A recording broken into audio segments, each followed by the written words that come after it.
Digital 410 Productions proudly presents the What's the Scuttlebutt podcast with your hosts Dodd Abernathy, Jeff Copsetta, and Henry Sledge. Welcome, everybody, to another episode of the What's the Scuttlebutt podcast, your favorite World War II podcast. And we are back live after the holidays and another day. And it seems like we've been gone away for a long, long time. But don't worry, we are back. Henry, what's going on, fella? There's just no substitute for doing it live, is there? I mean, it's like this. We'll do it live. This sense of immediacy that, I mean, the tape stuff is cool because you can add your studio genius, which you always do. But you know, when you're live, man, there's just that immediate connection, I guess. Not only that, but you have that sense of anticipation, the thought, the known that at any moment, any gift, any time, someone's train could just roll off the track, fall onto the side of the train, just burst in the fire, and the entire show can come to a screeching halt and result in dead air. That is what we want to avoid. But to answer your question, I'm doing good. You know, just happy to be a part as always. Doing all right. How about you? You getting good grades? Your future's so bright. You gotta wear shades. I gotta wear shades. Yeah. God, that's like music from your prime. You know, this is going to start a fight, but I don't care. I'm here for it because I've had a bad week. I've often thought about people like you who went through your prime through the 80s, and I thought, God, those poor bastards, their music sucked. What, start a fight with me, you mean, or with Just whoever's people of that generation? You know, you and your ilk. Oh my God! I mean, you got to admit that the rock music of the '90s, which is when I was in high school, is far superior than anything you could have pushed out in the '80s, with the exception of like Anthrax and Iron Maiden. But overall, I will say that the music of the '90s is like the good alt rock is some of my favorite. Okay, I absolutely agree, but Don, you and I've talked enough. You know, music is a real passion of mine. I mean, I never played in a band like you did, but man, come on. There's something about some of the 80s music. I mean, look, you had, of course, now some of these are timeless bands, so I don't see them as quote unquote 80s music, but AC/DC, the Stones, Led Zeppelin, Leonard Skinner. Some could argue those were all 70s bands, but continue. Well, you could. Well, no, you could. I mean, Pink Floyd. I'm thinking more like Flock of Seagulls and just like the top 40 nonsense. Well, never been a Flock of Seagulls fan. I will definitely give you that. Dancing into Amadeus in your middle school dance. I actually hated that song, but isn't it funny though how there's certain songs you can, speaking of history, certain songs you can say and you go back to, like for example, me, Amadeus. I think the first time I heard that song, I was in my parents' minivan in elementary school on our way to Clearwater, Florida for spring break. Really? Yeah, it's weird how songs affect your memory and take you straight back to a particular place and time. So now here's I think a quintessential 80s song, Sister Christian, Night Ranger. Okay, actually really, I will tell you that Night Ranger, those guys are big World War II airplane buffs. I read that on Wikipedia. The aforementioned lead singer of Iron Maiden. Bruce Dickinson. What's Dickinson? Yeah. Bruce Dickinson? Yep. He is actually a pilot. Yeah. He flies their own airplane. Yep. But to get back to Night Ranger, so Sister Christian, that song, which I actually really do like, but that's one of those anthemic songs that, to what you talk about, that takes me to packing up my car, getting ready to go to Auburn University for the first time. And a teary-eyed Eugene Sledge at the door watching his youngest boy motor off into the distance. Yeah, well, I don't know that he was teary-eyed. But, probably good. One less mouth to feed. Yeah, well, I was the last one out, but... I was too. It's funny how that works. Like, you know, by then they're just, yeah, we've been down this road before. Fare to well. Yeah. Don't let the door hit you. Yeah. How Call old... me every now and then. Well, you know, I mean, to contextualize that as far as, so now I started college in 83, but I went to University of Montevallo where my dad taught because I could go free. Ooh, legacy. And then transferred to Auburn, you know, for my last couple of years. But so it was like 85, I guess it's fall of 86 when I got to Auburn. But so With the Old Breed had been out for like 5 years at that point. Okay. Which is kind of an interesting, kind of an interesting thought. I remember I had one of my senior level political science classes. There was a Marine officer in that class. I guess he was affiliated with Marine ROTC. at Auburn at that time. And I remember asking him, I started because I've always said I felt a kinship. I just felt a sense of brotherhood with guys wearing the Eagle, Globe, and Anchor. I just always have. And I would always want to talk to these guys and just, if nothing else, just greet them and, Sure. make some kind of sense of contact with them. But this guy wasn't real friendly, but I remember asking him if he had heard of a book called With the Old Breed. So, my dad was 1st Marine Division, something like this, trying to break the ice. And I seem to recall he acted like he'd heard of it, and the damn thing had only been out like 5 years at that point. I was going to ask you, when was the first time you, independent of your father, meaning not next to your dad at a reunion, but just going about your daily life, whether it's meeting an academic, a teacher, a random person in the library somewhere, when do you remember the first time someone recognized your last name because of your father's book? Now that would be not from back in those days. I mean, that happens actually a lot. I can give you some great anecdotes on that, that's not what we're here to talk about tonight. But I mean, I do have a lot anytime you and I are together, we just throw shit at the wall and see what sticks. So no, I know, and I love it. Let's get the flinging, because as of so far, no one has emailed us at mailcall@WTSP said, hey, would the two of you knock it off whenever Jeff is the taskmaster. He keeps us on task whenever he's away. The mice come out to play. But we have not gotten an email from anybody yet telling us to knock it off. So we shall proceed until email comes in. No, that's good stuff. So, here not too long within the last year, was actually when my mom was still alive. She was pretty sick. We'd been over to visit her. So this would have been last summer, and Andrea and I were headed home, and Jack was in the car with us. And it's late, we're exhausted. We've been dealing with my mom's situation. And so Andrea's like, can we just stop and get a pizza? Let's do that. So we go to a Domino's, just like 10, 15 minutes from the house here. Yep.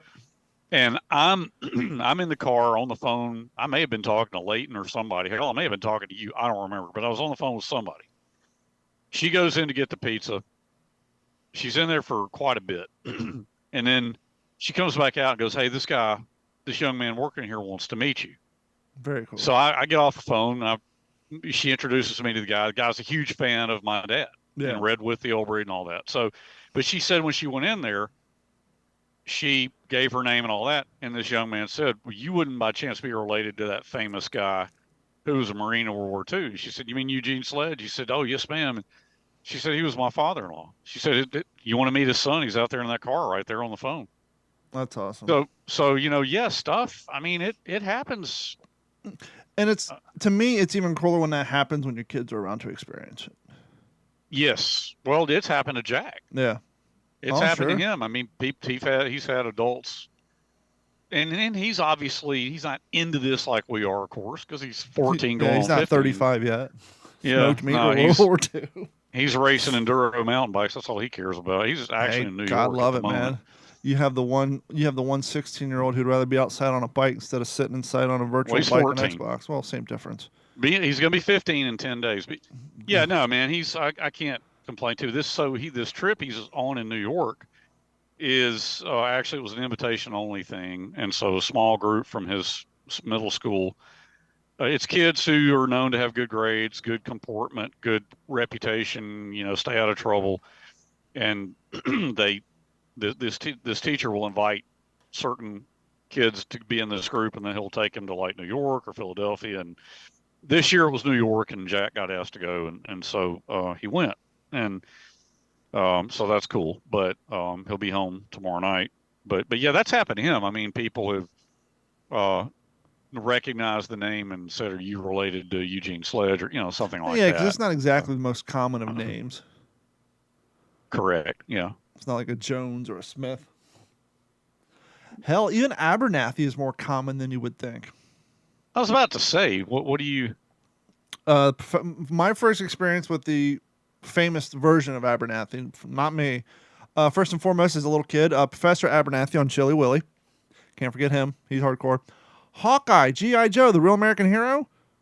Yeah. If you actually look at the back of the card for the toy, which no one pointed this out to me as a kid, his real name, last name's Abernathy.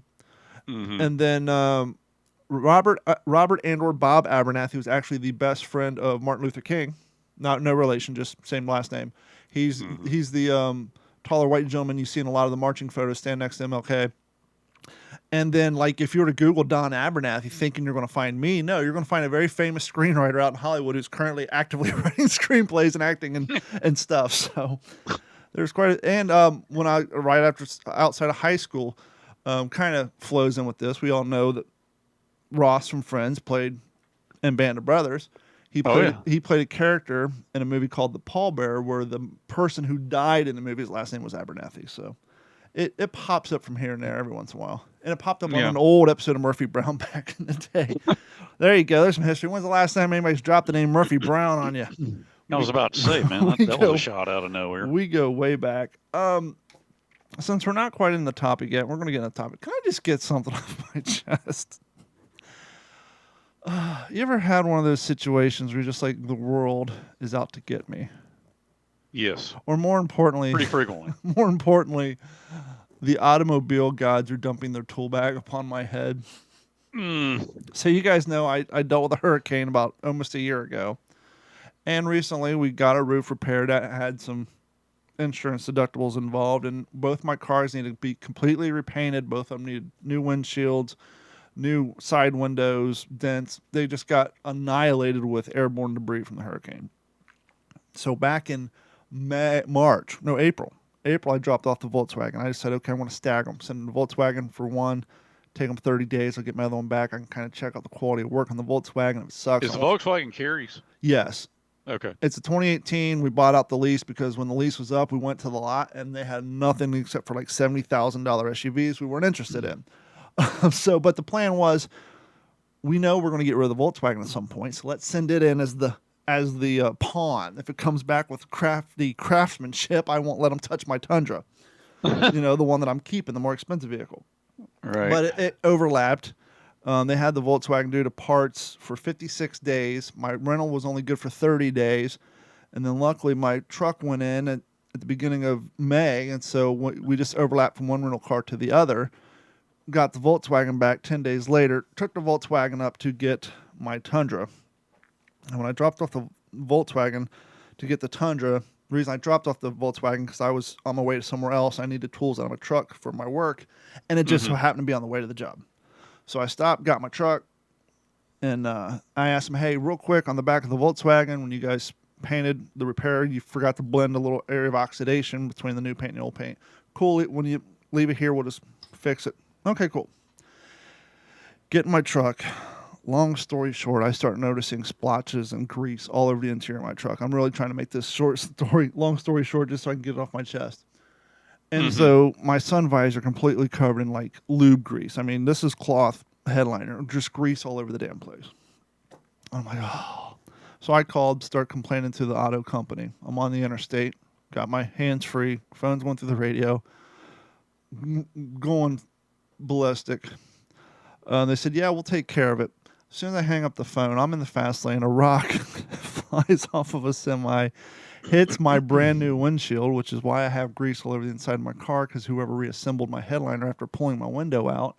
Why do they have to take your window out? Because on Tundra, that has all the backup sensors, the radar for cruise control, all that's mounted on the rearview mirror set. So they have to take down the headliner and unplug it and calibrate all that crap. Breaks my brand new window. So I literally was in possession of my car for 20 minutes, and my windshield's already broken. No, it's never simple, man. So I go to the job. I come back. I get the key for the Volkswagen. They buffed it out. I told the guy, I said, whoever put my truck together needs punched in the mouth. And I just left. So long story short, yesterday, I shoot a video. It's on YouTube, but it's private. I just sent it rough draft, but it's well performed because I shoot YouTube videos all the time. I called up the shop. I said, hey, what's the manager's, the shop owner's email address? Because I picked up my truck to work. It's just chef's kiss. They're really going to see this. It's going to be attaboys and pizza parties all around. I mean, I'm just so excited. And they gave me their email addresses, and I shot that video to them. Within an hour, I had phone calls and messages. They basically towed my truck, provided me with a rental car. So they're fixing the problem. Problem solved with the exception of the windshield, which, by the way, my insurance don't cover, so it's going to cost me another deductible, but whatever. They're gonna repair all the crap that their guy messed up. get home that day after getting a rental car. Well, I'm not home yet, and Carrie calls me. Yeah, I want to go pick the kid up for the doctor, and the Volkswagen has a flat tire. I'm just like, are you kidding me? Oh, Drove God. all the way home, and there was a 3-inch long lanai screen screw in the sidewall of the tire. And I'm just like, if it's not one thing, it's the And the other. sidewall of all things. Yeah, right on the edge. I mean, it probably could Hmm. have put a plug in there, but we were needing to get 2 new tires anyhow. Because as I said earlier, we were planning on trading it in, so we only replaced the 2 front tires. That way they wouldn't hit us on the lease for brand new high-end tires from Volkswagen. But since we couldn't change it out, we ended up keeping it, and so we need to replace the back tires. Anyhow, it's just like brand new car window gets broken, get my Volkswagen back. Now I got a flat tire. It's just like, can I catch a break here? I just got so much other crap going on top of all this. And to have that land in my lap, That's, which yeah. is, Well, it always comes at the worst time. and I bring that up for you guys because that's why we didn't have a show last night. It was like 8:30 and I'm changing tires on my driveway. And I'm like, Henry, there's no way in hell I'm going to get done, get showered and do show prep and be ready to go. So that's the unforeseen circumstance in which we weren't allowed to do a show yesterday, but life goes on. Well, it was fine with me because I had just done my last machine inspection in a place, pretty remote place. It was like a good hour and a half away. I was with another rep, and he doesn't live anywhere near me, but we followed each other to that location. We take care of that machine inspection, and then he goes home, and I punch in navigation. I had an hour and a half drive to get home, and when you call me, I was still trying to make my way home, and I was pretty tired at that point. So it worked out okay for me. So. Well, and as you said before we went on, boy, it's summertime. I'm in Florida, you're in Alabama, and damn, it's hot. From the YouTube live stream, DJ Bowen said, just wanted to say, glad to see you guys back. And of course, as I'm reading it, okay, glad to see you guys back doing your thing. We'll be listening in the AM. Have a good night, fellas. And for those of you who don't know, for those of you who only listen to us or watch us via the video, thank you for that. But the audible format of this podcast, which is actually how it's intended to be digested, is available on basically every platform that you can get podcasts on, including the off-brands that I didn't even know. Somehow they just find my RSS feed and put it on their platform. So it's anywhere. Just look for WTSP World War II or What's the Scuttlebutt Podcast. You know what? Let's go ahead and get this out of the way because that way when we delve into the topic, we don't have to try to throw the brakes on it to make sure we get all this other stuff in. As we said earlier, if you get tired of our wild ramblings about non-World War II, you can email us, and or if you want to email us about World War II stuff and tell us how great we are or talk about topics, please do so at mailcall@WTSPWorldWar2.com. Jeff usually reads the emails, but he is out tonight, so I will take up the duty and fail miserably, but here we go. Hello, everyone. I'm not sure if you heard the news on Guadalcanal, but a Chinese company has begun to strip the area around the Alligator Creek. The company is saying they are digging for gravel for a construction project. The field in and around the Ichi Monument has been stripped. The vegetation and the fields have all been dug up. They have set up cement pads, buildings, and equipment to continue digging up gravel. There is worry from many of the Japanese burial pits in the area, possibly of ordnance and other historical artifacts. This is not good. Hoping that tours in the area can continue in the future. We kind of talked about this a few weeks ago with Jared. We as historians, amateur, professional, or otherwise, depending on who you're talking to, we have a lust, a desire, and a love for historical landmarks, historical battlefields, historical places, and would love to see them preserved as much as possible. But when it comes to areas such as some of the areas in the Pacific, the landmass available to the indigenous people or the people who currently live there are such a great premium. You kind of, as much as you hate to see it, you kind of understand that it has to be developed at a certain point. And I was about to say, I mean, that begs the question. I mean, it's like when I went to Peleliu, Eric Maylander, my friend who was my guide, it was like his 7th time to go. He had gotten a monument made to go on a tank that was out in the jungle that had run over a Japanese aerial bomb, buried as a mine, and it blew it up, killed the guys in the tank. Well, the unit commander Gill was his name, of that unit, 710th Tank Battalion. It was actually his tank, but he was not on board it when that happened. But he went with us. And where I'm going with this is because Eric wanted to have this plaque honoring Gill and the dead members of the crew who did not survive in World War II on that day. He wanted to place that plaque on the tank, on that spot in the jungle. Well, the problem was, and it is now, that it's since got worked out. But, I mean, think about it. Like, to us, that's an iconic historical landmark. For me, it was cool to walk through the jungle and come upon this burned out Sherman tank still there and hear the story of what had happened and be there with a guy whose tank it was. And this obviously was 1999. So a lot of World War II vets still with it. But the problem with him placing that plaque, that land was private land.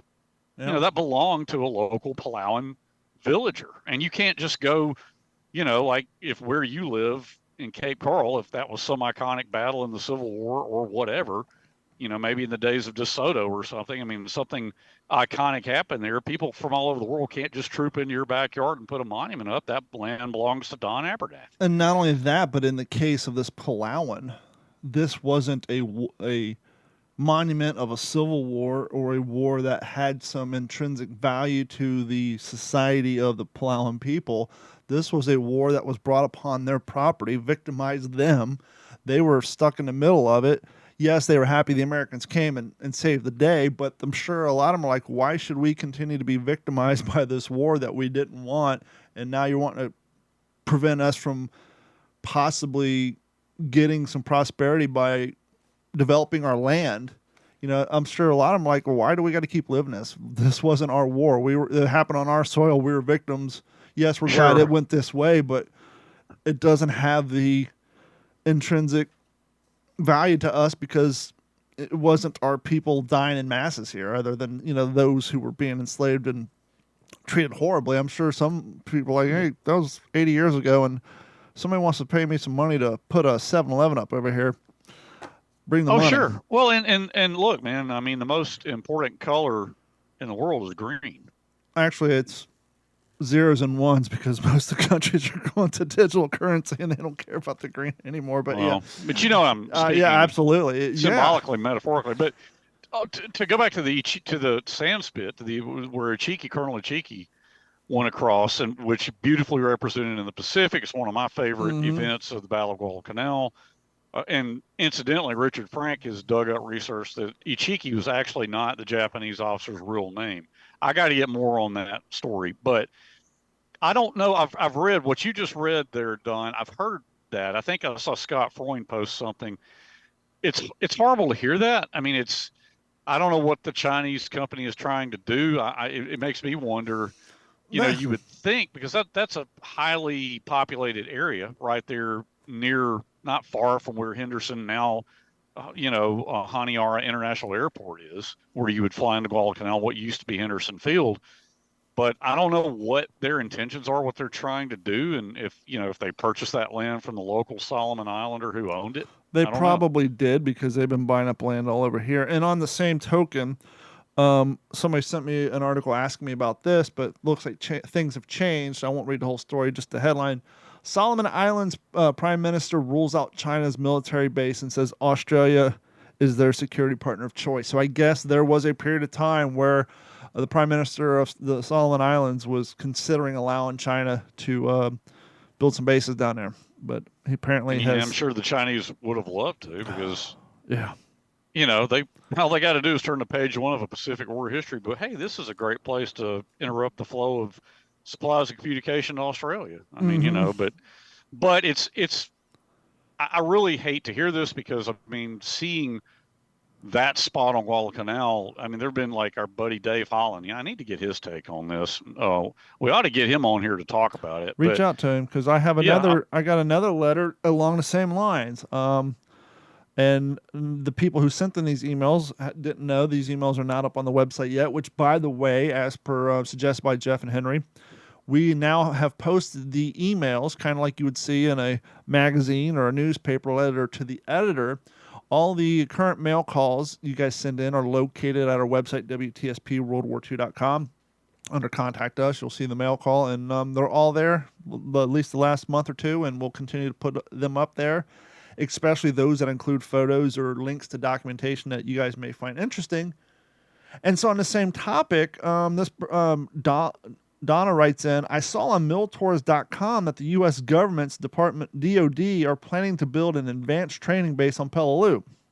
If that information is correct, they will destroy the World War II historical sites and restrict visitors from visiting the island and battle sites. Just a thought. Would like to know what you guys think. Oh, good Lord. Yeah, seems like all the property's getting sucked up down there. Huh? Seems like all the property's getting sucked up down there, but once again, when there's only so much property to use and there's strategic strong points down there, I guess somebody's going to want to use them. Well, I had not heard that. There's some people I'd really like to get their take on it. The Palau Islands certainly have strategic value. I mean, the placement of them, the location. I mean, I know it's been endlessly debated about. I don't think it's a forgotten battle anymore, but it could have been bypassed. We all know that. Yeah. But you cannot change the geographical value of where it is. It was a hugely active Japanese Naval Air Force base or Naval Air Base. That's something. I don't care where it is in the world. Somebody is going to take it and try to exploit it. Be it put a hotel for a bunch of damn tourists, or natural resources, that, or military a major staging area, or what have you. I mean, you're never going to escape that. You're never going to get out from under that shadow. But I would hate to see that, because there's so many. I mean, God, I've had so many people ask me, "Oh, would you be interested in going to Peleliu?" And I want to go back. And so, if you guys are wanting to book us, pay for the flight, we'll be happy to come. So, yeah, we want to come. Short answer is yes. I mean, to get back to Peleliu, there are a lot of things, particularly on Ingusibus, that I'd like to do. But, and my friend Damon Stout, who I'm working on the documentary film about VMF 114, and Major Robert Stout, who was the Marine pilot commanding that squadron, and they flew close air support for the Marines on Peleliu. We've been talking about trying to get something going as we work on our documentary film. But, people can talk about going back all the time. Who knows when it can actually happen when you throw in your normal life and children and bills and career and all that. Yep. But it would break my heart to think that I would not have the option to go and visit. I mean, when I was there, Don, I remember there was a ceremony because a lot of Japanese were there because it was the 55th anniversary in 1999. And I remember meeting this nice gentleman, this nice Palauan Islander, and he was dressed in nice khakis and a golf shirt. He was the Palauan Minister of Justice. And I met the president of the Republic of Palau, a very distinguished looking gentleman. And he was honored to meet me and said, I have your father's book on the coffee table in my office. Wow. I mean, so to think that you couldn't go back, and I don't think Peleliu is as virginal now as it was when I went, but it's still pretty unspoiled. Yeah. I think it still would rank pretty high on the scale of being able to see things that you probably wouldn't see on other battlefields. But to stick to your original reading that email about the sand spit where Colonel Ichiki went across, God, it's so painful to hear that, because that's an iconic place in the pantheon of Pacific War memorials that I would like to go visit one day. Yeah. Well, I feel bad for doing this because Jeff's not here, but technically we were supposed to do it the last week of May. It is now the second week of June, and that is the not forgotten, just we said we were going to do a drawing at the beginning of May and at the end of May, but with the holidays and us not being here last week, here we are. So real quick, after this, I swear we'll get into the topic that we're going to talk about. We're going to do the drawing for the last winner of the Back in May Patreon giveaway. So this person, which will be drawn from the name of the canteen, is a member of Patreon. If you guys haven't signed up and you want to subscribe, we're going to continue to do giveaways. So head over to WTSPWorldWar2.com or D-410.com. Click on Patreon. It's $1 a month. Goes a long way to support the show. We're going to do the second half of the giveaway. This is going to be for the Warbirds Coffee 51 coffee. It's the P51 Mustang. They also get an autographed M block by the three of us. The only, one and only in existence, the first ever and the only existing right now. This was sent, I ordered this as a quality control test. I didn't want to start stickers until I saw one to see what the quality is. It's the same sticker of my shirt. It's the Good Scuttlebutt was meant to be shared. The only currently existing WTSP sticker version of my shirt. The What's the Scuttlebutt coffee mug. It's green. I'm not going to take it out because it's just going to blend in my background because of the green screen, as well as a couple other WTSP stickers. And this is our way to thank you guys for supporting the show and supporting the channel by signing up for Patreon. And so without any further ado, same canteen that was loaded up from the beginning of May. Same names. And I'm just got to get one out of here. Like I said, the way I wadded up these papers, they don't like to pop out. Oh, there goes one. You looked like Lecky trying to squeeze a drop of water out of that canteen the day they hit the airfield. Gotta get some water. Hey, how do they set this up here without any effing water? Okay. I swear to God, this is not rigged. You saw me shake this out. And the winner is Don Abernathy. No, the winner is the person who actually commented, who's watching us live right now. You saw me shake the hell out of this. This is not rigged at all, I swear to God. Joined Patreon back in January 19th of 2023. DJ Bowen. He's a member of the third tier level of the Patreon. So, DJ, I will be hitting you up on Patreon tomorrow to make sure we have your current address, and we will get this sent out to you guys. To you. And for us, you guys, we're going to do some more giveaways. So if you haven't done so, head over to WTSPWorldWar2.com, sign up and subscribe for Patreon, and that'll automatically enter you into the winning. And without any more sidetractions or much to-dos about nothing, Henry's had a good suggestion for tonight's show, and that is how the increased kamikaze attacks in 1945 caused the Naval Air Command to readjust how the Navy deploys their ships into combat and or patrols on their way to a combat to now protect their assets from this unforeseen weapon that is desperate pilots crashing their planes into your ships. And so, Henry, take it away.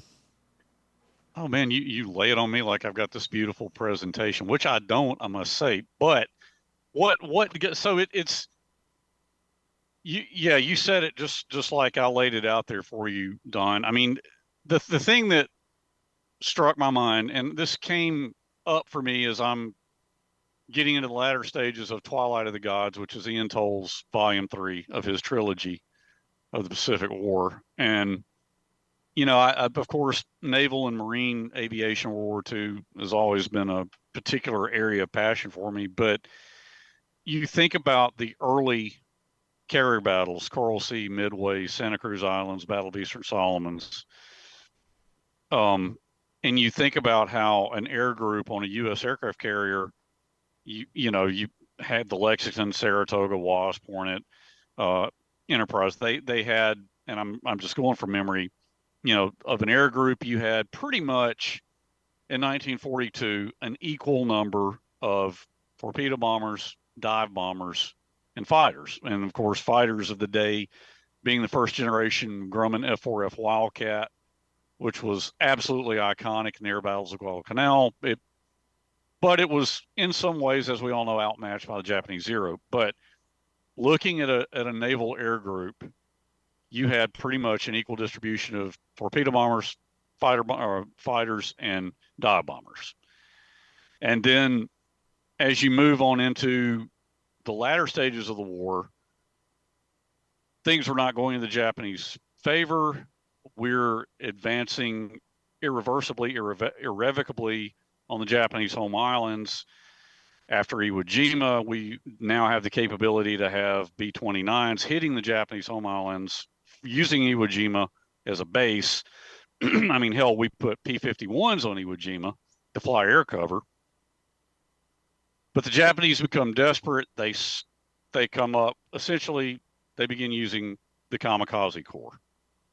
And I'm not trying to go into a detailed history of the Kamikaze Corps. I want to keep this a two-way conversation, okay, Don? But, it's just interesting to me that as we get past Iwo Jima, U.S. strategy begins to focus on the Philippines, so we're talking January, February, March of 45. We're not yet to Okinawa because that was April of 45.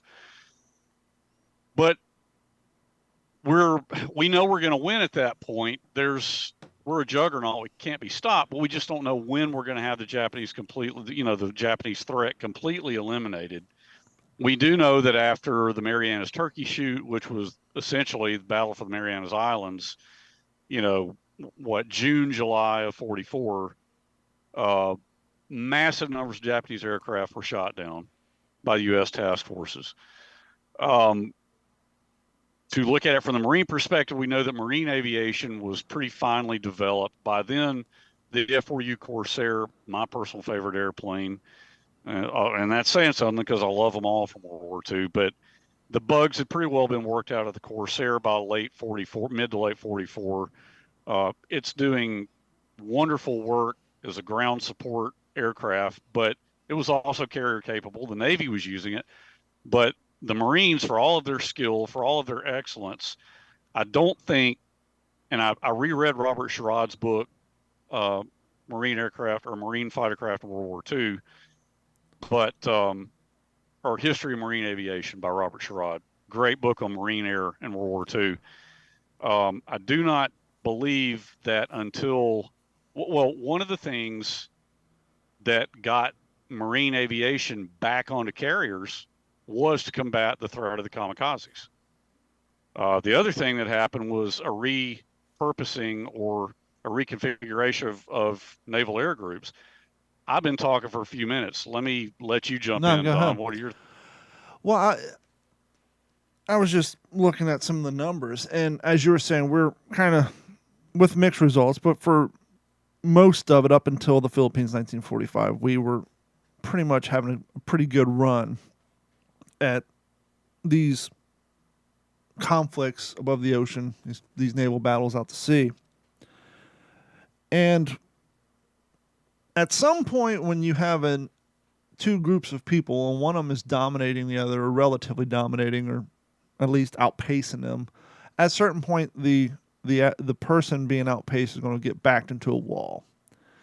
And a lot of times you're backed in the wall, you come up with new tactics, whether they're desperate or just not understood by the rest of the world. Just think about it from the Navy perspective.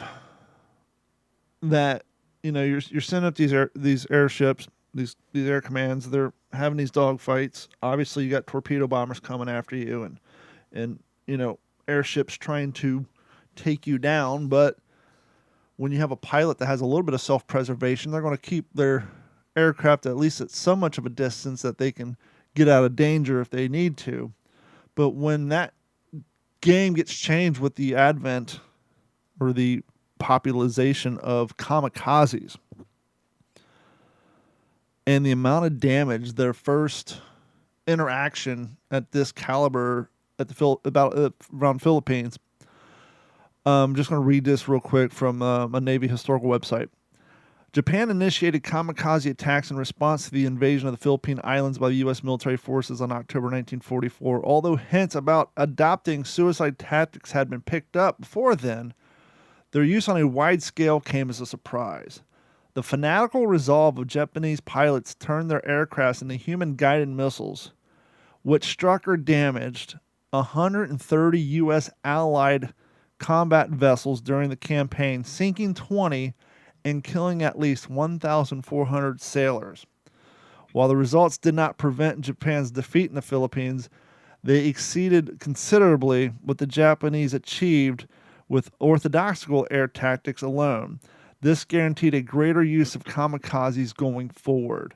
The Navy's robust fleet air defense capabilities proven overwhelmingly effective against conventional Japanese air attacks, but struggling to cope fully with the kamikaze strikes, as the headquarters of the commanders in the Chief U.S. Fleet stated in April 1945. Quote, the suicide attacks represented by far the most difficult anti-aircraft problem yet faced by the fleet. The psychological value of the AA, which is past, has driven away a large percentage of potential attacks, is inoperative against a suicide plane. If the plane is not shot down or even severely damaged, that its controls are impaired, it's almost inevitably going to hit its target. And that's a scary thought, knowing that if we don't shoot this guy down and obliterate him, he's probably going to hit us.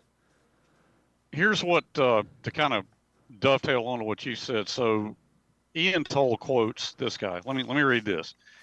A destroyer sailor wrote his wife, I've never in my life seen such a vicious scene as a wicked monster diving a plane straight at me at 200 miles an hour with 6 wing guns going full blast.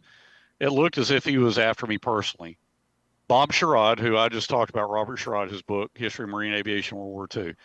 Bob Sherrod, a Time magazine correspondent, noted that American sailors in the Pacific were obsessed with kamikazes and spoke of almost nothing else. Nothing could have been more awesome than to see a human being diving himself and his machine into the enemy, wrote Sherrod. Nobody except the Japanese could have combined such medieval religious fervor with a machine as modern as the airplane. Awesome is a fun adjective used in that because we kind of co-opted that in the 80s and 90s to be, awesome, as in cool, as in righteous. Awesome in the format in which he used it, its original context, means to be in awe of or almost in shock of. Just like, he's not saying it's an awesome, cool display. It's just like more of a holy hell. I'm just in awe and seeing this happening. I'm almost frozen in my tracks. And that is insane to think about. So when you encapsulate all of that and think about a destroyer sailor or anybody on a ship, because that was such a tremendous threat going all the way through to the end of the war. Now, obviously, it was a zero-sum game because eventually they're going to run out of their pilots, so they keep stuffing them in cockpits and letting them kill themselves. But it presented such an incredible threat. So everybody, a lot of the lower admirals are appealing to Chester Nimitz and Admiral King to do something about it. Well, and what I'm working towards is talking about what we talked about at first, which was a reconfiguration of naval air groups on aircraft carriers. So this is from page 379 of Toll's Volume 3. Nimitz and King gradually gave way to these persistent entreaties from the frontline aviators. They had already revised the standard carrier complement from 18 torpedo bombers, 36 dive bombers, and 36 fighters to, they revised it to 18 torpedo bombers and 24 dive bombers with fighters to capacity. So at that point, they kept torpedo bomber numbers the same, started getting rid of dive bombers, and increased fighters to absolute capacity. Because I also found out that the frontline fighter at this point for the Navy was the superb F-6F Hellcat, one of the greatest fighters ever built. They also found out that it could serve quite admirably as a dive bomber in its own right, as could the Corsair. But let's see. Here's one more sentence. On November 29th, King approved a new standard Essex-class complement of 73 Hellcats, 15 Helldivers, which was the successor to the SBD Dauntless, 15 Helldivers, and 15 Avengers. Executing the change was another question, however. Carrier fighters were in high demand, but the supply was tight. Nimitz told Halsey that he intended to retain a replenishment pool of F-6Fs in Guam, but the sink pack was moved by Halsey's beseeching reply, urgently request that you reconsider. Time is short. Things are already moving. The suicide attack is a grave menace to our carriers and to your future operations if not countered. More fighters are needed to counter it, and they cannot be found except by reducing number over target or adding to complement. So all that to say, the next day, Nimitz reversed his decision, releasing the entire existing pool of replacements, meaning F-6Fs on Guam, for immediate deployment to Task Force 38. But he remained gravely concerned that a shortfall in carrier fighters loomed in early 45. Well, he goes on and on here in the text, but what we get to is Marines were then brought out with F-4U Corsairs to be part of the carrier force. So you have Marine aviation getting back into the flight deck game to help counter the kamikaze threat. And the kamikaze threat's a two-front threat. You have the threat against the air power. Obviously, they're going to try to shoot down our guys before making their final destination to a ship of their own choosing. But you have the naval front.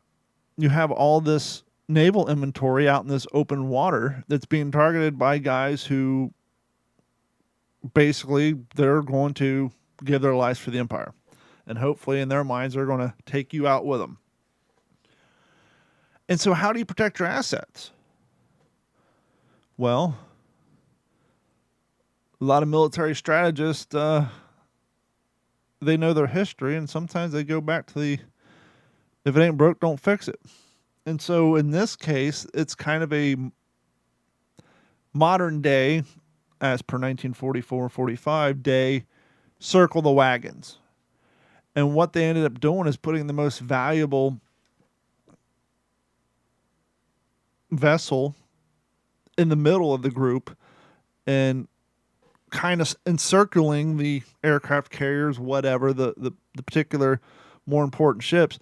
They would encircle them within certain distances based on two things. Obviously, the range of the weaponry of each vessel and the radar. They figured out that they can kind of overlap their radar.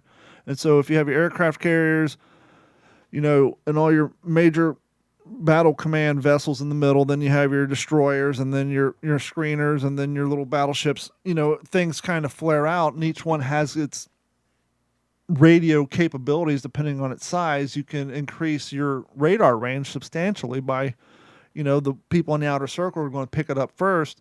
And so kind of like chess, you put the smaller, faster vessels out on the edge, and then as the planes fly over or other naval ships come through that encirclement, their interaction with each proceeding level of the battlefield, if you will, is going to get bigger and bigger.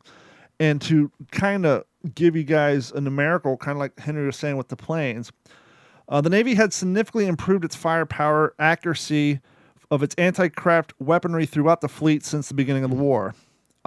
On most ships, 5-inch 38 dual-purpose guns suppressed the 5-inch 25 and 3-inch guns for long-range defense, while 40mm and 20mm automatic cannon batteries replaced the 1.1-inch gun and the 30 and 50 caliber machine guns for short-range coverage. The older weapons were then used to arm merchant and auxiliary vessels, radars and computer equipment, dual-purpose fire detection MK-19s, MK-33s, MK-37s, and the MK-1 analog computers were installed that calculated range and bearing and automatically guided the 5-inch guns on the target. We never really talk about that sort of technology for 1944, 1945. To have somewhat, even though it's analog, to have kind of a semi-automatic ranging system to help put these 5-inch guns on target. Because I think a lot of us think when we see the naval guns, we kind of think, oh, that's just a bigger version of the tank. You got guys in there whining wheels and verbally looking at sights. But no, they had rudimentary analog computers to help sight these. So this is interesting. Battleships at this point in the war each battleship had 165 barrels. And let me break that down for you so it makes sense. They had 10 5-inch 38 twin, 20 and 40 millimeter quad, 49 20 millimeter singles, and 8 20 millimeter twin guns. Heavy cruisers had 83 barrels, which breaks down to 6 5-inch 38 twins, 12 40 millimeter quads, and 23 20 millimeter single gun pieces. Light cruisers had 50 barrels. Large cruisers had 102. Fleet aircraft carriers had 136, which ranged from 4 5-inch 38 twins, 4 5-inch 38 singles, 17 40 millimeter quads, and 56 20 millimeter single guns. Light aircraft carriers had 40 barrels. Escort aircraft carriers had 37 barrels. Large aircraft carriers had 158 barrels, breaking down to 18 5-inch, 54 singles, 21 40-millimeter quads, 28 20-millimeter twins. And finally, the destroyers had 42 barrels, coming down to 3 5-inch, 38 twins, 3 40-millimeter quads, and 2 40-millimeter twins, and 10 20-millimeter twins. And obviously that means twin barrel guns, quad barrels for. And so they had stacked those vessels with as much firepower as possible to help defend from this new air weapon by the Japanese known as the Kamikaze. So all of that, and here one last paragraph I want to read from Tolles to add, I think it tacks on what you just said. To these defensive tactics, he's referring to repositioning, like bringing more carriers into the center of the air group, into the cruising formation, so that the number of fighters over them is increased. Yep. To these defensive tactics, and also what you're talking about, increased firepower with more AA capability. To these defensive tactics, they added an offensive air striking system called the Big Blue Blanket. On strike days, the carriers sent big formations of F-6F Hellcats to patrol over enemy airfields on Luzon, because in this case we're talking about leading up to the Philippines, and rotated replacements into the area all day long, thereby maintaining a continuous daylight presence directly over the enemy's lines. Enemy planes taking off or attempting to land were shot down. Thatch, and he was referring to Jimmy Thatch, who was the iconic naval pilot, by then a higher level commander from days of Coral Sea and Midway. Thatch arranged a 3-plane strike rotation with launch and recovery times carefully staggered to keep the blanket in place, and we quote, rolled up quite an impressive total of aircraft destroyed, some in the air but mostly on the ground, end quote. So to step back from all of that, I mean, what a Herculean effort on the part of the Japanese to counter an irreversible threat from us, but in the end it was all futile. But you look at everything I've pointed out and you've pointed out, the level of effort that went into trying to counter that. And yet it still ended up being a horrific, I mean, I think at Okinawa, the Navy lost more sailors than at every other battle. Yep. Because of the Kamikaze threat. So it took, it's so interesting. It took such a massive repurposing of everything, reimagining, rethinking, re-strategizing, shifting resources around to counter that. Yeah, and just to put a finer point on it, here's a more eloquent way to explain what I was trying to explain. In order to maximize this firepower, the Navy adopted what they call the Circular Task Group aircraft disposition, with the highest value ships, as I was saying earlier, in the center, and the screen and escorts were deployed in circular layers of an all-around defense in depth. Pure doctrine 5-inch batteries engaged attacking planes first at ranges of 12,000 yards or more using the high percentage of VT shells. These guns were expected to be the primary aircraft killers due to their hitting power, special ammunitions, and radar directions. The 40mm and 20mm guns provided close defense with massed automatic and air fire beginning around 3,000 to 3,500 yards. And so basically, as these planes moved in closer and closer, if they got past each level of that security, just more and more firepower just opened up on them. The combination proved effective during the Battle of the Philippine Sea in June 1944, where the Fast Carrier Task Force TF-58s experienced their well-trained fighter pilots downed an estimated 243 of the 373 attacking Japanese carrier aircraft against 15 air-to-air combat losses of their own in one day alone. The mass volume of anti-aircraft fire protecting the TF-58 shot down and or drove off the few attackers that slipped past the CAP, limiting damage to a single bomb hit on the battleship of South Dakota and a handful of near misses. And the other thing you don't think about too is it didn't work in Japan's favor because it allowed us to protect our assets. But I guess if you think about it logistically, now that you have to put so many vessels into this screening operation to protect your important, obviously all vessels are important, but to protect your most important assets, that's less child operations that can go on, because now instead of sending more vessels out to do other things, you got all this huge conglomerate being used as a screen and as a defense instead of some of them going on the offense. Yeah. So it's almost like it does have capitalizing that our effect, resources. sure. Yeah. It's incredibly interesting. I mean, the other thing I think about, Don, when I, it's like, it seems like through the years, and I don't claim to be some expert in military strategy, but I think Never have. everybody, we have a little working knowledge of it. But look at the beginning of World War II. We just talked about, we had torpedo bombers, torpedo bombers, fighters, and dive bombers. Well, by the end of the war, the torpedo bombers beginning to become obsolete, although the Avenger was a great airplane and certainly did its job well, certainly better than the Devastator. But the dive bomber, they're being pared down because, well, we don't need as many of those, because the fighter can also, both the Corsair and the Hellcat can carry and fill that role.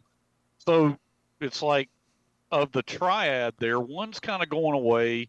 You got the fighter. Well, then, by the end of the war, it's almost like really all you need is fighters. Well, I'm really oversimplifying this, but where I'm trying to go with this is, look at the present military. I mean, it's like, when was it that the military started making a push for the, one jet to do it all? Like, they wanted, Sure. the F-35 supposed to be the one, it could be a ground attack aircraft, it could be a superiority fighter, it could be a interceptor. I mean, it's like they want to just keep choking it down, and it's One thing, a lot of that has to do with current price of technology. When these damn planes are they're packed with so much technology that the price point on them are getting so astronomical, you almost have to say, okay, do we want Y amount of the older planes or X amount of the newer planes? Well, let's phase out the older plane. And so the price point, I'm sure, has a significant amount to do with that. But to your point, and I wish Jeff was here because he's the only one between the three of us with actually has military service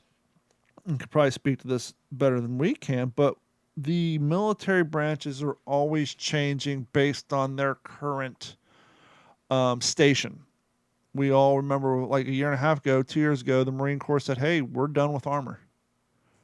Yeah. It's not conducive to what we're training for, what we plan on being used for. The Army has a foothold. If we need armor, the Army can provide it. We're going to reallocate our funding and our personnel from the Armor Corps into other areas that we feel that we need to dedicate assets to. And so things are constantly changing, and it's interesting. And it kind of makes sense when you have as many different branches as we do. It's like, well, and as I learned when I went to California to go to school for computers in 2002, there was a guy in my class who was actually an active Marine. He taught the same stuff we're going to school for in the Marine Corps as far as computer networking, but his Marine certifications meant nothing in the private sector. And he had about a year left before he was done with his service, and so he was basically taking the civilian exams on all the stuff that he was teaching the Marine Corps, just so that when he retired, he could go into the private sector and have all the certifications.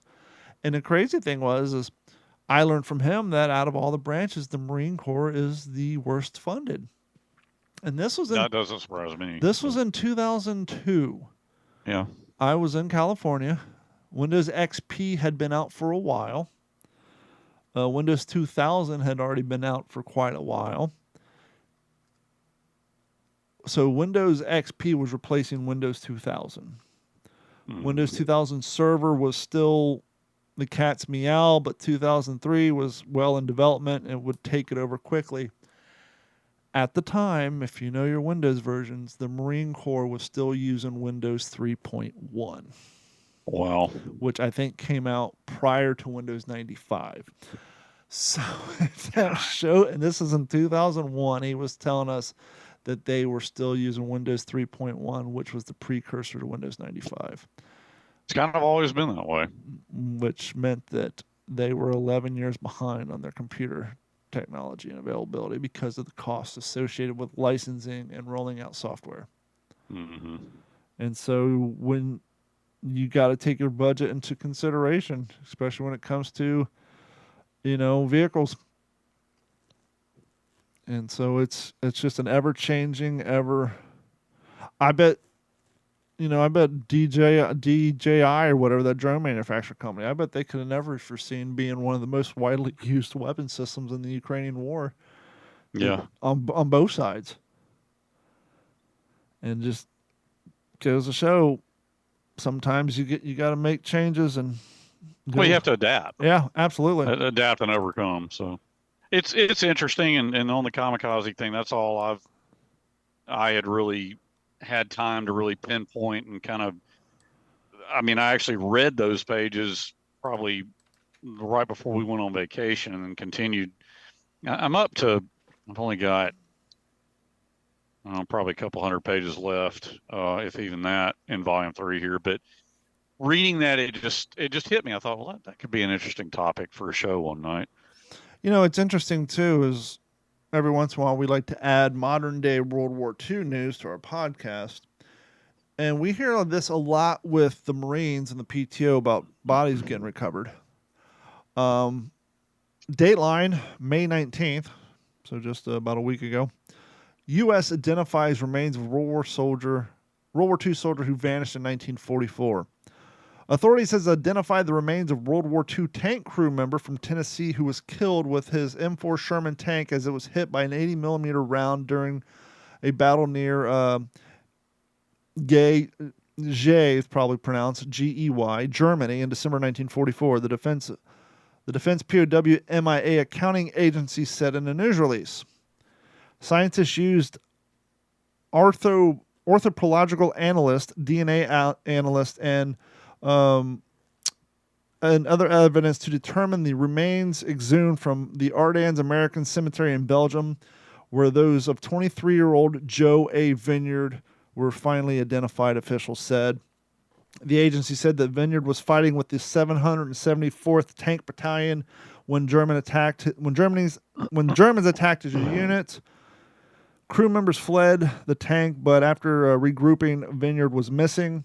One crew member reported seeing Vineyard leave the tank, but he still wasn't found several days later. No remains were found within the burnt-out tank, the agency said. Germans, however, never reported Vineyard as a prisoner of war. Finally, in April 1946, the War Department issued a presumptive finding of death. In December 1950, Vineyard was declared, quote, non-removable, end quote, after the American Grave Registration Command, the agency tasked with locating missing Americans in Europe, determined that the remains found within 2 destroyed tanks in Gey could not be identified. Years later, the DPAA historian studying unresolved American losses in the Hurtgen area discovered that one of the remains could have been Vineyard, the agency said. The remains were sent to Nebraska for analysis, and the scientists were able to determine a match. Vineyard will be buried in Maryville, Tennessee, the agency said. Defense POW MIA accounting agency who works to recover the remains of missing soldiers. The agency has accounted for 1,474 missing World War II soldiers since the work began in 1973. Government figures show that more than 72,000 World War II soldiers are still missing to this day. That is a tremendous amount of missing personnel. It is. I had no idea it was that. I didn't have any idea it was that high either. And so here's to all the people who are still actively searching, or who are available to people when remains are in question are found, who take up the arduous task of identifying, and then once identifying, trying to locate any living next to kin to try to give the family, a little bit of closure on the loss of their loss and missing of their loved ones, especially after all these years. And so, sad story, but good. And at the end that he will finally be buried back amongst his peers in his home state. And I know with what you're reading, I'm still in the same book. I think you're probably still in the same book. What are you? Yeah, I mean, I'm still reading like I said, 4 Hours of Fury. Okay, I'm making my way. We went on vacation last week, and I got a good bit done on that. It's some nights done. I'm so tired. I get to read about 2 pages, and then I'm nodding off, and then I got to get up and go do the work thing, and but I'm really enjoying this one. I'm not sure what I'm going to tackle next. I've got some ideas, but I haven't decided yet. There is the occasion, it's happened a few times, where I'm man enough to lay my credibility on the line to admit that there's certain books I haven't read or certain movies I haven't seen that some people are like, wow, you haven't seen that? And I unplugged. I cut the cord. I moved away from the evil corporation known as Comcast, and I'm now streaming different movies, shows, documentaries, and whatnot through a plethora of free and non-free services. And the nice thing about the free ones is they have a lot of old stuff up there. Yeah. I started watching the other night. It's a long run. I haven't watched it in entirety, but I have got to say, not making a judgment on the movie because I've only seen the first 20 minutes, but I would love to have been on set for the production, at least of when it could have been military exercise. It could have been done for the production of this movie. To me, it's the most realist jump sequence I have ever seen, and that is the opening jump sequence of A Bridge Too Far. Holy hell, that's awesome. Really? When's the last time you've seen a Bridge Too Far? It's been a long time. I mean, I haven't seen it since I was a kid. You're going to go back and watch it now, especially after seeing the airborne jump sequence on D-Day of Band of Brothers, how kind of cool that was. Yeah. Henry, I swear to God, unless this was like repurposed military color training film, they had plane upon plane. I mean, the airport scene, you can see there's like probably 50 real planes, and then you can kind of see, because a lot of the stuff wasn't designed for HD TV. It was made for movies back in the day. And you can kind of tell there was a painted background of more planes. That's fine. When they were jumping, they had guys literally with camera systems on their chest, and you can hear them breathing, and you can see them flipping. It seems like, unless it was repurposed military training video, and if you guys know, please email us at mailcall@WTSPWorldWar2.com. If not, if they did this for the production of this movie, the jump sequences, real people, real sticks jumping out of real planes, complete with 3 or 4 of them having cameras mounted on their chest, so you can see them hit the ground and actually hear them go, ugh. The jump sequence on this is just, it's amazing. Make me want to see it. When was this produced? Was that another like all-star cast? Yes, Bridge Too Far was 1977. Okay, I didn't know it was that. I thought it was older than that. Let's see here, Bridge Too Far. Yeah, this is the who's who of like 70s, 80s movie actors. John Wayne, Henry Fonda, Robert Mitchum. I'm just throwing names out. I don't know. Hold on. Sean Connery. Yes. Well, now. Mike Cocaine. You can't win them all. The fun thing about Michael Caine, if you say it fast enough, it sounds like you're saying Mike Cocaine. Michael Caine. Michael Caine. It's not my real name. Nope. Paul Maxwell, Sean Connery, Ryan O'Neal, Gene Hackman, Walter Couch, Peter Farber, Hertman Becker, Frank Grimes, Henry Kemp, Pickering, Donald Douglas, Peter Stellan, Stephen Moore, Edward Fox, Mike Cocaine, Michael Byron, Anthony Hopkins was in it, Paul Copley, Nicholas Campbell, James Caan, Gerald Sims, Harry Ditson, Eric. I mean, the name just goes on and on. But I think I saw it on, maybe it was on Pluto or Freebie, one of them. Just watch the first 20 minutes. And when they start doing the jump sequence, it's amazing. Because like I said, you actually see them coming, falling from the plane, or shoots deploying. You actually see them when they go on the plane. They have all the I always just assumed, because I never packed a parachute, that the system that they hook to the static line that goes down was already according to this movie, they showed them all laid out on the bench. So that when they got on the plane, they grabbed it, attached it to the part on their reserve chute. I mean, on their pack, and then held it in their hands. Yeah, just I'm gonna watch the rest of the entire movie, but A Bridge Too Far. Yeah, you're making me want to see it now. And there's a scene I saw. There's a scene on there. There's one of the British airborne soldiers has a chicken. You're like, why would he have a chicken in his pack? Well, it turns out that was a brief nod. They don't explain it, but it was a brief nod to Merrill, the parrot chicken, in the Battle of the Ardennes. September marks the 75th anniversary of World War II Operation Market Garden, during which a hen named Myrtle parachuted into the Battle of Arnhem with the British 1st Airborne Division. Apparently, this chicken was the British Airborne Division's mascot, and it had made a few other jumps. But it didn't fare too well in the Operation Market Garden. Let's just say that it was one of its last jumps. So if you're wondering why there was a chicken in one of the British Airborne guy's haversack on the plane, that's a nod to Myrtle, the chicken. Yep. But so check that out if you haven't seen it. Like I said, I can't say for the entire movie if it's great, if it's accurate. Just if they filmed that jump sequence for that movie and it wasn't like training video from the color training video, they put a lot of time, energy, and effort, because they couldn't just hire people to jump. They had to hire, certified parachutists to do that jump. And there wasn't just 4 guys that they replicated with a computer. I mean, they do a wide shot and you just see parachute after parachute after parachute. And you can see all the planes flying in the V and them all just coming out.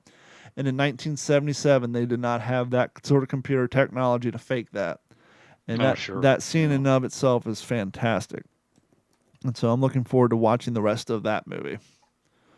You got anything? You make me want to dig that out and watch it.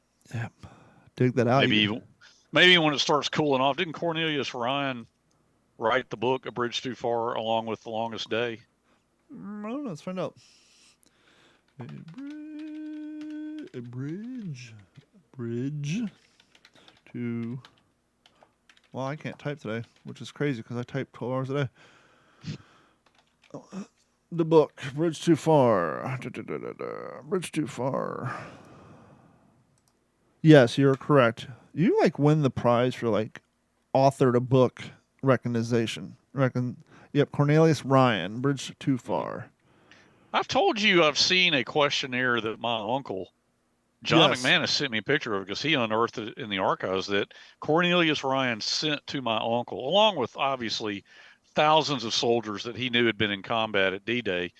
And it was asking in my uncle's handwriting where he answered these questions. Do you still have that? I haven't. I have an image of it. John McManus sent me an image. Send me that image so we can put it up on our website. I need to come and pushing on. I need to do that. Yeah. Pushing on toward fall, when the weather starts cooling off and we get back into talking ETO stuff, which, not that we don't talk about it during the summer, but you know how it is. When it's warmer, I focus on the Pacific. When it's cooler, we kind of move to the ETO. Yeah, it's hard to put yourself in a foxhole in the Battle of the Bulge when you just walked in from under grass in 98 degrees.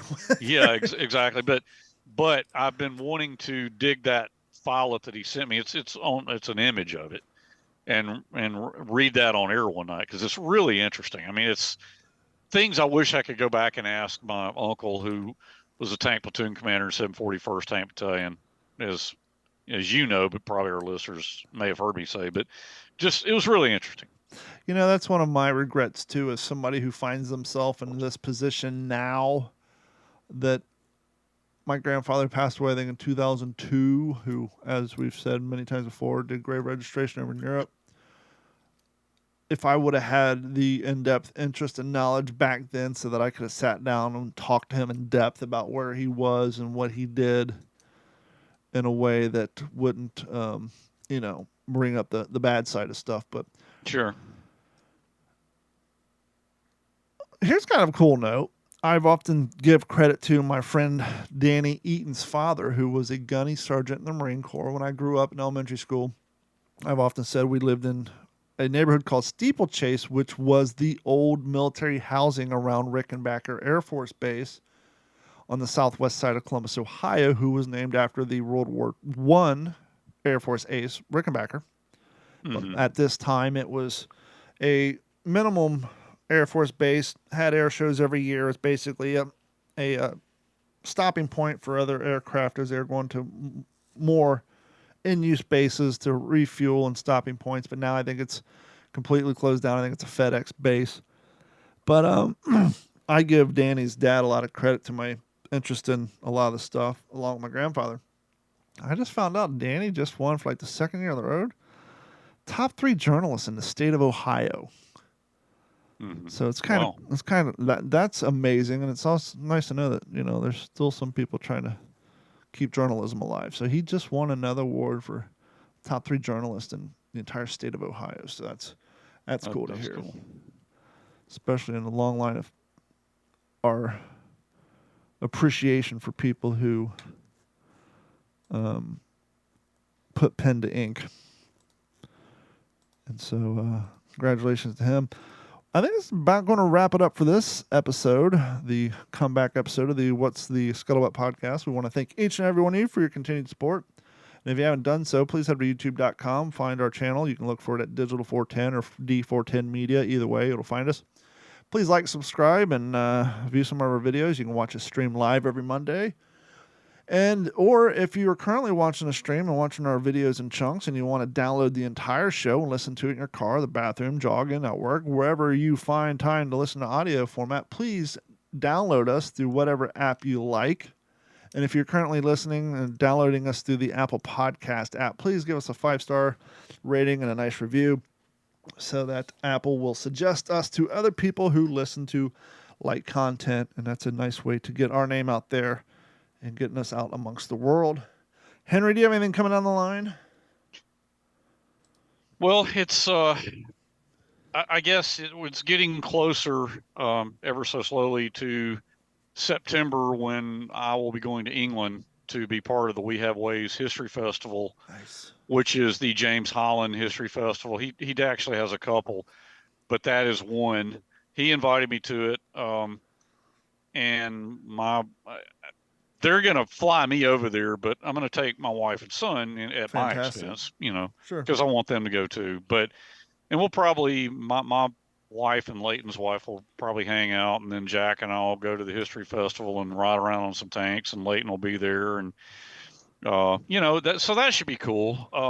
Well, the good news, every third person in the world hosts a podcast. So while you're over there, just stand on a chair and say, who's got a closest studio? And then hit me up, and we'll do an episode while you're over there. You can borrow someone's studio. I mean, it's September 8th, 9th, 10th, something like that. We've still got, all the details have yet to be worked out. But I emailed James Holland and said, I just want to make sure you invited me. I just want to make sure you want me to come. He emailed me right back. Yes, I absolutely do. And looking forward to it, blah, blah, blah. So more to come on that. That's, I guess, in September. But I don't want to get too far into it. I had a conversation with another conversation with the Library of Congress person today.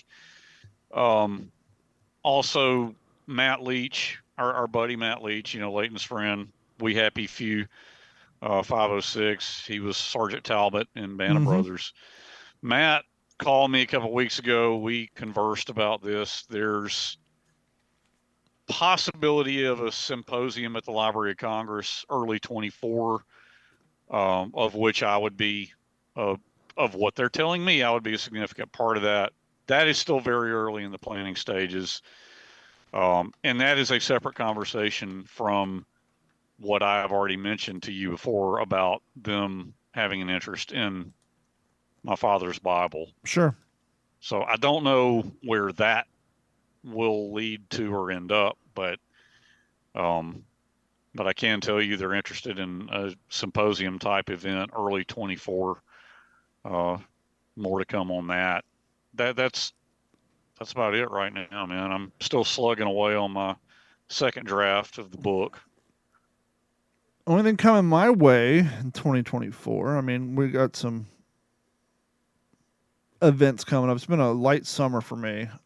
But starting next year, I'm not going to let any cats out of the bag yet. But there's a huge event that happens every year down here in Florida, World War II event, that the existing two organizers are kind of stepping away because they getting up there in age, and they have asked me and two of my companions in the Florida World War II community if we would take over this event. And so starting in 2024, I will be one of the primary three organizers of this huge event, which will be interesting, and I'll have to bend Jeff's ear a lot because he's organized a lot of living history events. This one's well established and well maintained, but maybe having some new blood into it will help build it, because it has been swaying back. Well, the entire community has been swaying back and forth since the pandemic, and the numbers aren't where they once were. And so maybe we can come up with new ideas to get more people in attendance.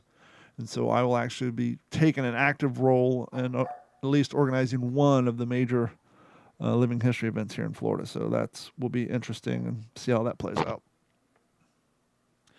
But I think that's going to do it for this episode of the What's the Scuttlebutt podcast. And if you like my shirt or all the awesome WTSP shirts that you see Jeff or Henry or our friends and families wearing on Instagram or Facebook or what have you, head over to WTSPWorldWar2.com. Click the icon at the top that says Back the Attack, and I'll take you to our merch tent, and you can get shirts, coffee mugs, and stickers, and jackets, and all kinds of fun stuff. And all that goes a long way to help promote what we do here at the show. And for myself, Jeff, and Henry, we want to say thank you to each and every one of you who tune in and download each week. You guys make it all worthwhile, and we will talk to you all next week. This has been a Digital 410 production.